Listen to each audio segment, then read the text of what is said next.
ಕ್ರೈಸ್ತವ ಜೀವನವೆಂದರೆ ದೇವರೊಂದಿಗೆ ಹೃದಯವನ್ನು ಬಿಚ್ಚಿ ಮಾತನಾಡುವ ಸಂಭಾಷಣೆಯಾಗಿದೆ. ಕೀರ್ತನೆಗಾರನಾದ ದಾವೀದನು ದೇವರೊಂದಿಗೆ ಹೃದಯಪೂರ್ವಕವಾಗಿ ಮಾತನಾಡುವುದಾಗಿ ಕೀರ್ತನೆಗಳಲ್ಲಿ ನಾವು ಓದುತ್ತೇವೆ.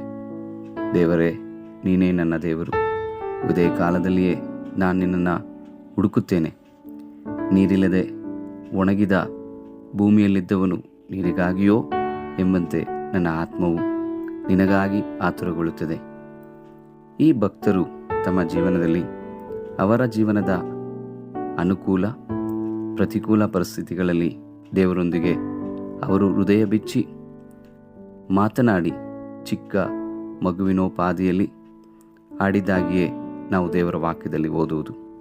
ಇಂದು ನಮ್ಮ ಜೀವನದ ಪರಿಸ್ಥಿತಿ ಏನಾಗಿದೆ? ಸಂತೋಷದ ಅವಸ್ಥೆಯಾಗಿರಬಹುದು, ಅಥವಾ ದುಃಖದ ಪರಿಸ್ಥಿತಿಯಾಗಿರಬಹುದು, ಅಥವಾ ಕಾರ್ಗತ್ತಲೆಯ ಕಣಿವೆಯ ಅನುಭವವಾಗಿರಬಹುದು. ಏನೇ ಆಗಿದ್ದರೂ ನಾವು ದೇವರೊಂದಿಗೆ ಹೃದಯ ಬಿಚ್ಚಿ ಹಂಚಿಕೊಳ್ಳುವುದಾಗಿದೆ ಯಥಾರ್ಥ ಪ್ರಾರ್ಥನೆ ಎಂಬುದಾಗಿಯೇ ನಾನು ನಂಬುತ್ತೇನೆ. ಅನೇಕ ವರ್ಷಗಳಿಂದ ನಾವು ಕೇಳುವ ಹಾಡು ಇದಾಗಿದೆ. ಬಹಳ ಸರಳವಾದ ಹಾಡಿನ ಸಾಲುಗಳಾಗಿದೆ. ಅದರಲ್ಲಿ ಹಾಡುಗಾರನು ದೇವರೊಂದಿಗೆ ಹೇಳುವ ಒಂದು ಸಂಗತಿ, ಕರ್ತನೇ, ಅತಿ ಭಯಂಕರವಾದ ದುಃಖದ ಭಾರದಿಂದಲೂ ನನ್ನ ಹೃದಯದಲ್ಲಿ ಚಿಂತೆಗಳು ಅಲೆಗಳೋಪಾದಿಯಲ್ಲಿ ಹೆಚ್ಚಾಗಿ ಉಕ್ಕಿ ಬರುತ್ತವೆ. ಅದು ಮಾತ್ರವಲ್ಲ, ವ್ಯಾಧಿ ನೋವಿನಲ್ಲಿ, ಅದರ ಅರ್ಥ ರೋಗದ ನೋವು ನನ್ನನ್ನು ಕಾಡುತ್ತಿದೆ ಕರ್ತನೇ. ಆದರೂ ನಿನ್ನ ಬಳಿಯಲ್ಲಿ ಇರುವುದೇ ನನ್ನ ವಿಶ್ರಾಂತಿ ಎಂದು ಹೇಳಿ ದೇವರನ್ನು ಕರೆಯುತ್ತಿದ್ದಾನೆ. ಯೇಸು ಕರ್ತನನ್ನು ಕರೆಯುತ್ತಿದ್ದಾನೆ. ಬಾಬಾ, ಯೇಸುದೇವ, ನನ್ನ ಹೃದಯ ಹುಡುಕುವ ಪ್ರೀತಿಯಾಗಿದೆ.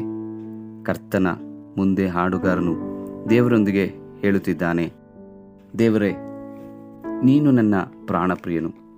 ಕರ್ತನ ಮೊದಲಗಿತ್ತಿ ತನ್ನ ಪ್ರಿಯನೊಂದಿಗೆ ಹೇಳುವಂತೆ, ನೀನು ನನ್ನ ಪ್ರಿಯ ರಾಜನು, ನಿನ್ನಲ್ಲಿಯೇ ನನ್ನ ಜೀವವು ಪ್ರೀತಿಯು ಎಲ್ಲವೂ ಕರ್ತನಾದ ಯೇಸುವೆ ನಿನ್ನಲ್ಲಿಯೇ. ಅದು ಮಾತ್ರವಲ್ಲ, ಈ ಭೂಮಿಯಲ್ಲಿ ಈ ರೀತಿಯಾದ ಸಂಗತಿ ಎಲ್ಲಿಯೂ ಇಲ್ಲ, ಗಗನದಲ್ಲಿಯೂ ಈ ರೀತಿಯಾದ ಸಂಗತಿ ಇಲ್ಲ. ಕರ್ತನೆ, ನಿನ್ನ ಮೂಲಕ ಸಿಗುವ ದೇವರ ಸಾನ್ನಿಧ್ಯ ಇದಾಗಿದೆ. ಎಮ್ಮಾವಿಗೆ ಹೋದ ಶಿಷ್ಯರು ಕರ್ತನ ಸಾನ್ನಿಧ್ಯವನ್ನು ಅನುಭವಿಸಿದಾಗ ಅವರು ಹೇಳಿದ್ದು ಅದೇ ಮಾತುಗಳನ್ನೇ ಮುಂದೆ ಆಡುತ್ತಿರುವುದು.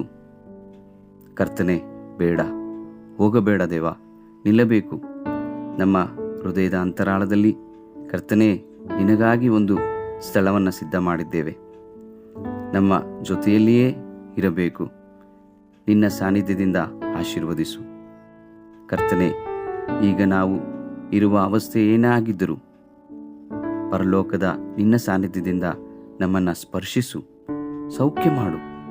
ಗಾಯಗಳನ್ನು ಕಟ್ಟು, ಭಾರಗಳನ್ನು ತೆಗೆದು ಬಿಡು, ರೋಗಗಳನ್ನು ಸೌಖ್ಯ ಮಾಡು, ಪಾಪಗಳಿಂದ ಬಿಡಿಸು ಎಂದು ದೇವರೊಂದಿಗೆ ಹೇಳುತ್ತೀರೋ? ಬಾಬಾ ಯೇಸುವೆ, ದೇವ, ನನ್ನ ಹೃದಯ ಹುಡುಕುವ ಪ್ರೀತಿಯು ನೀನೇ, ನಿಜವಾದ ಪ್ರೀತಿ, ಲೆಕ್ಕವಿಲ್ಲದಷ್ಟು ಮೇರೆಗಳಿಲ್ಲದ ಪ್ರೀತಿ. ಆಮೇನ್.